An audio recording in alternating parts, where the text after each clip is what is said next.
अस्सलाम वालेकुम व्यूअर्स, मेरा नाम मोहम्मद इमरान है। मैं अपने चैनल पाक न्यूज़ अब से आप लोग को खुशामदीद कहता हूँ। नया आने वाले से पहले काइंडली चैनल को सब्सक्राइब कर दें और बेल आइकन को दबा दें। शुरू अल्लाह के नाम से जो बड़ा मेहरबान और नहायत रहम करने वाला है। व्यूअर्स, आज हम बात करेंगे इमरान खान साहब के साथ मुलाकात हुई है जनाब बैरिस्टर गौहर साहब की, असद कैसर साहब की और उसके साथ सुलेमान अकरम राजा साहब की। उसका अहवाल बताएंगे। आज आईनी तरमीम करने की कोशिश की जा रही है। आपके सेनेट के अंदर आज तमाम तर लोगों को बुला लिया गया है। अब देखते हैं कि आज अभी तक जो है वो वहाँ पे किसी किस्म का कोई इजलास नहीं हुआ। मौलाना फजल रहमान की रिहाइश गाह के ऊपर इस वक्त तांता बंधा हुआ है इन तमाम तर पार्टियों का। मौलाना फजल रहमान साहब देखते हैं कि क्या कहते हैं। इसके बाद जनाब बात होगी जो पंजाब कॉलेज का एहतजाज चल रहा है उसके बारे में, और इस्लामाबाद में ये कर्फ्यू की जो इस वक्त हालत है ये क्यों है। बात स्टार्ट करते हैं इमरान खान साहब की मुलाकात से। आज जिस वक्त सुलेमान अकरम राजा साहब की और बैरिस्टर गौहर साहब की और असद कैसर साहब की इमरान खान साहब से मुलाकात करवाई गई तो उन्होंने फिर बाहर आके ये इमरान खान साहब की तमाम तर सूरत हाल बताई कि इमरान खान साहब बिल्कुल ठीक है, लेकिन 5 दिन तक इमरान खान साहब के कमरे की लाइट्स ऑफ कर दी गई, उनको वॉक नहीं करने दी, उनके साथ अच्छा सलूक रवा नहीं रखा गया। लेकिन इमरान खान साहब की सेहत को लेकर जो चीज़ें मीडिया के ऊपर चल रही थी, अल्हम्दुलिल्लाह इमरान खान साहब बकौल इन 3 बंदों के कि इमरान खान साहब बिल्कुल ठीक है। थोड़ी सी तशवीशनाक बात यह है कि इमरान खान साहब की फैमिली की उनके साथ मुलाकात क्यों नहीं करवाई गई। क्या कहीं कोई दाल में काला तो नहीं है? क्या इस आईनी तरमीम को करवाने के लिए ये कोई नए बयान तो नहीं दिलवाए गए इन लोगों से, कोई ज़बरदस्ती कोई ऐसे बयान जो ये ना देना चाहते हैं और इन्होंने किसी मजबूरी के तहत ये बयान दिए हैं उन तीनों बंदों ने। लेकिन इमरान खान साहब के मुताबिक जी ये आईनी तरमीम नहीं होगी। हमारे ज़राए के मुताबिक जो अंदर की बात है वो ये है, इमरान खान साहब ने ये इनको क्लियर कट बात कह दिया है कि आईनी तरमीम नहीं होगी। और उसके साथ साथ जो चीफ जस्टिस ऑफ पाकिस्तान लगेंगे वो भी मेरिट के ऊपर लगेंगे। जो सीनियरिटी के हिसाब से मंसूर अली शाह साहब बनते हैं उनका नोटिफिकेशन जारी करवाया जाए। और इमरान खान साहब ने एक बार फिर कॉल दे दी है डी चौक की कि तमाम तर जो लोग हैं वो डी चौक में पहुंचे। अब देखते हैं कि आज या कल क्या होता है। और दूसरा जो मैंने आपको ये बात बताई है कि इमरान खान साहब की जो कंडीशन है वो माशाल्लाह अल्हम्दुलिल्लाह बहुत बेहतर है। इमरान खान साहब अभी भी कायमो दायम है, वो भागने वालों में से नहीं। उन्होंने कहा जी मैं कभी भी पाकिस्तान को छोड़कर नहीं जाऊंगा। जो आज सारी बात अंदर अडयाला जेल के अंदर हुई है, हमें हमारे ज़राए के मुताबिक ये सारी डिस्कशन हुई है। आईनी तरमीम को शटअप कॉल दे दी गई है। अभी जो जनाब ये अली मीन गड्ढापुर साहब ने किया था डी चौक में पहुंचने के लिए, उसके ऊपर कोई बात नहीं हो सकी। इसके ऊपर भी जैसे जैसे टाइम गुजरेगा अंदर की बात अगर कोई हमारे सामने आएगी तो हम आप लोगों के साथ शेयर करेंगे। अब आपको ये बताते हैं कि ये इमरान खान साहब के बाद बैरिस्टर गौहर और इनकी टीम ने मुलाकात की है रिहाइश गाह के ऊपर मौलाना फजल रहमान साहब के साथ। मौलाना फजल रहमान साहब को इन्होंने क्लियर कट ये कहा है कि हम लोग आप लोगों के मसब्दे के ऊपर जाने के लिए तैयार हैं, लेकिन सबसे पहले फिल फॉर गवर्नमेंट जो है वो नोटिफिकेशन जारी करे मंसूर अली शाह साहब का as a chief justice of Pakistan के नाम के ऊपर। इसके बाद जो है वो आगे जो भी तरमीम की जाएगी उसके ऊपर मुशावरत के साथ हम आगे चलने के लिए तैयार हैं। ये बैरिस्टर गौहर साहब की ऑफ़र है मौलाना फजल रहमान साहब को। मौलाना फजल रहमान साहब की दूसरी जमातों के यानी कि बिलावल भट्टो के साथ, उसके बाद जो मोहसिन नकवी साहब हैं उनके साथ, उसके बाद जरदारी साहब के और लोग और नून लीग के लोगों के साथ मौलाना फजल रहमान साहब की आज सिटिंग हुई है। इन्होंने वहाँ पर बदमाशी करने की कोशिश की तो मौलाना फजल रहमान ने आगे से इनको ये बात कही कि यहाँ पर आप लोगों की बदमाशी नहीं चलेगी, जो हम लोग फैसला करेंगे होगा वही।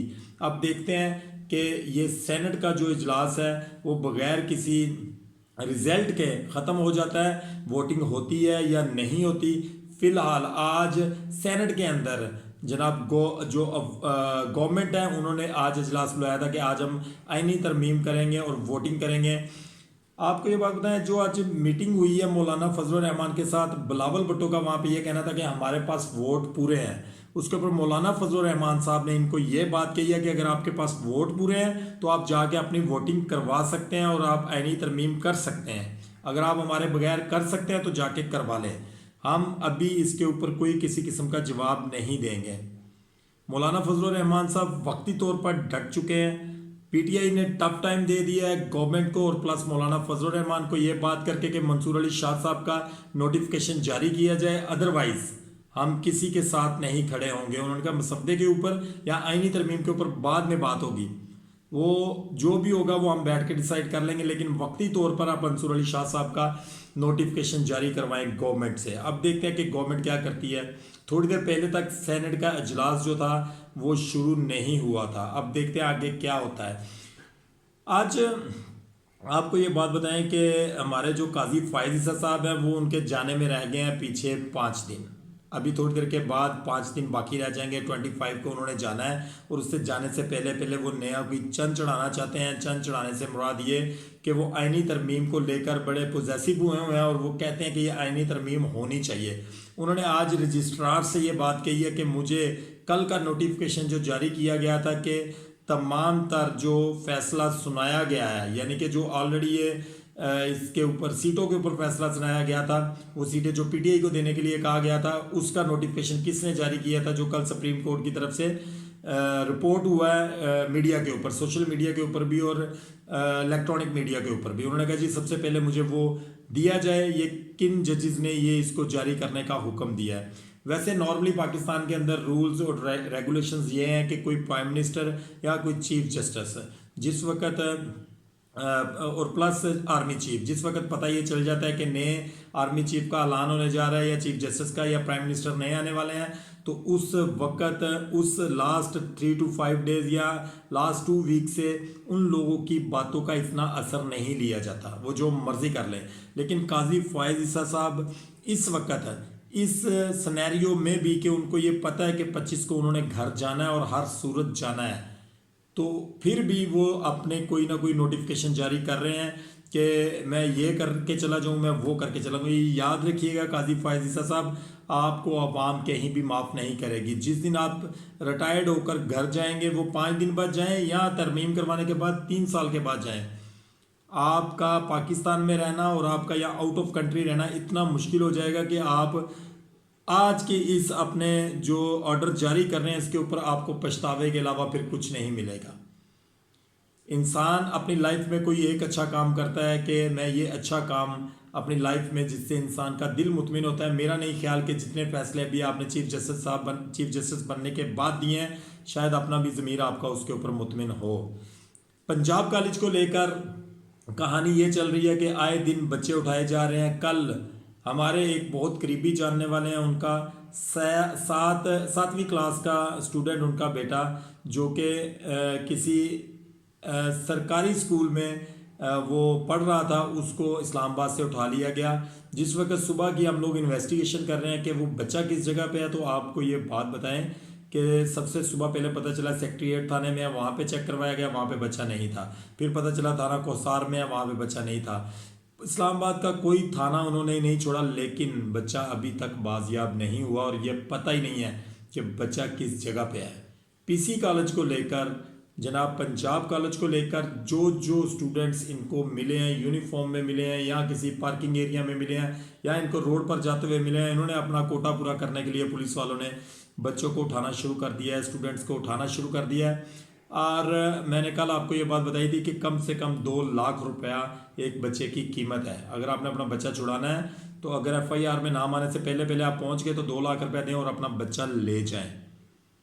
अब मुझे बताएं कि वो जो दूध पिलाने की बातें करते थे बच्चों को कि हम छुट्टियों के बाद बच्चों को दूध की सप्लाई देंगे, बच्चे स्कूल में दूध पिएंगे, आज वही लोग बच्चों के ऊपर शेलिंग करवा रहे हैं, वही लोग बच्चों के ऊपर तशद्दुद करवा रहे हैं, वही लोग बच्चों के ऊपर रबड़ की गोलियां चलवा रहे हैं, वही लोग डंडे बरसा रहे हैं। उन्हीं लोगों की वजह से बहुत से स्टूडेंट्स जो 15, 16, 17, 18, 20, 21, 22, 23 साल की एज तक के स्टूडेंट्स हैं, बहुत से स्टूडेंट्स ICU में पड़े हुए हैं, बहुत से स्टूडेंट ज़ख्मी होकर अपने घरों में पड़े हुए हैं, बहुत से स्टूडेंट अभी जेलों में जा रहे हैं और बहुत से स्टूडेंट्स के ऊपर FIRs दी जा रही हैं।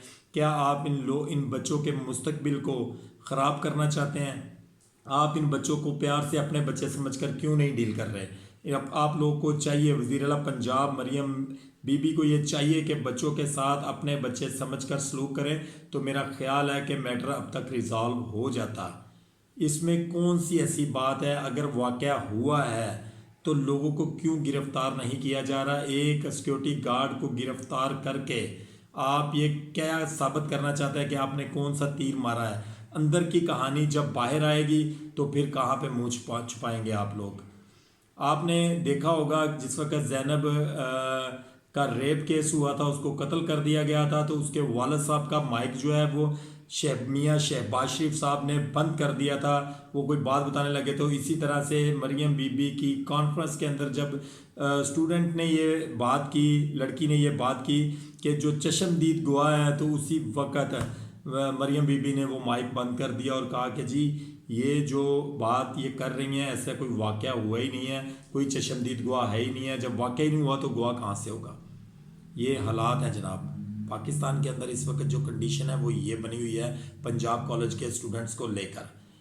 अभी अब से थोड़ी देर पहले मेरा एक विज़िट हुआ है जनाब इस्लामाबाद और रावलपिंडी का। रावलपिंडी हम लोग गए हैं आईजेपी रोड की तरफ से। आईजेपी रोड से ओनवर्ड जिस वक्त हम पेशावर रोड पे चढ़े हैं, कचहरी चौक क्रॉस करते हैं, आगे अमार चौक से जैसे ही लेफ़्ट होते हैं पुराने एयरपोर्ट की तरफ, बिलीव मी के कर्फ्यू की वहाँ पे नज़र आ रहा था, जैसे कर्फ्यू लगा हुआ है, कोई मसला है।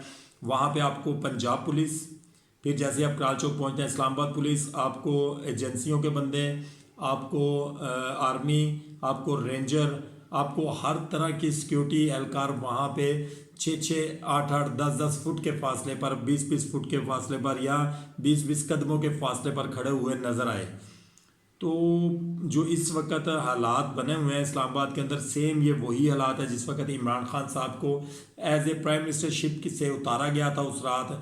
अब ये तरमीम होने जा रही है आज की रात के अंदर। मे बी उसी वजह से ये सिक्योरिटी हाई अलर्ट की हो, ताकि खुदा ना खास्ता तरमीम के बाद अगर लोग सड़कों पर निकलते हैं तो उनको कंट्रोल कैसे किया जाएगा, कहाँ कहाँ से रोड बंद किए जाएंगे। समझ से बालातर चीज़ है कि इतना बड़ा कर्फ्यू लगाने का पिंडी इस्लामाबाद में क्या वजह क्या बनती है, वजह क्या हुई है? आईनी तरमीम को लेकर इस वक्त गवर्नमेंट जो है वो शशोपंज में पड़ी हुई है, क्योंकि सीटें पूरी नहीं हो रही।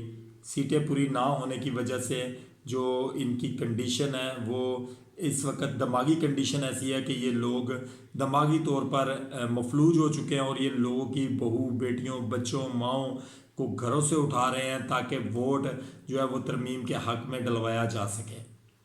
अब देखते हैं कि कल का सूरज किस किरण के साथ निकलता है, पाकिस्तान के अंदर क्या होता है। पाकिस्तान के अंदर जो लाकानूनियत इस वक्त बनी हुई है वो लाकानूनियत बरकरार रहती है या फिर इंसाफ का बोलबाला होता है, या फिर जो लोग इस वक्त मंसूर अली शाह साहब के साथ खड़े हैं, क्या वो मंसूर अली शाह साहब के साथ खड़े रहेंगे? मंसूर अली शाह साहब क्या वाकई चीफ जस्टिस ऑफ पाकिस्तान बनने जा रहे हैं? क्या काजी फ़ायज़ ईसा जो है वो वाकई रिटायर्ड होकर 25 को अपने घर चले जाएंगे? आने वाले दिनों में आपको इन तमाम तर बातों का जवाब हम लोग देंगे, जो हम लोग पहले भी अपने व्लॉग में आपको बता चुके हैं कि हमारी जो इन्फॉर्मेशन है उसके मुताबिक काजी फ़ायज़ ईसा साहब की रिटायरमेंट पक्की है, चाहे जो मर्ज़ी हो जाए। आप ये बात याद रखें कि अगर 3 जजेस की बात हो रही है कि 3 जजेस का नाम दे दिया गया चीफ जस्टिस के लिए, तो फिर काजी फ़ायज़ ईसा साहब की रिटायरमेंट पक्की है। अब 5 दिन में काजी फ़ायज़ ईसा साहब अपने किए हुए तमाम तर जुर्मों के ऊपर पर्दा डालने के लिए मज़ीद फस्तायत करेंगे। पाकिस्तान को इस वक्त इंसाफ की ज़रूरत है, पाकिस्तान के लोगों को इंसाफ की ज़रूरत है। अदरवाइज़ अगर ये तरमीम होती हैं फिर इंसाफ भूल जाएं। मेरी दुआ है कि अल्लाह ताला हमारे मुल्क के ऊपर किसी ऐसे हुक्मरान को मुसल्लत करे जो हमारे मुल्क को कानून शरीयत और इस्लाम के मुताबिक चलाए। मेरी ये भी दुआ है कि अल्लाह ताला आपको और आपकी फ़ैमिली को खुश व खुर्रम रखे, जहाँ भी रहें खुश रहें। पाकिस्तान जिंदाबाद।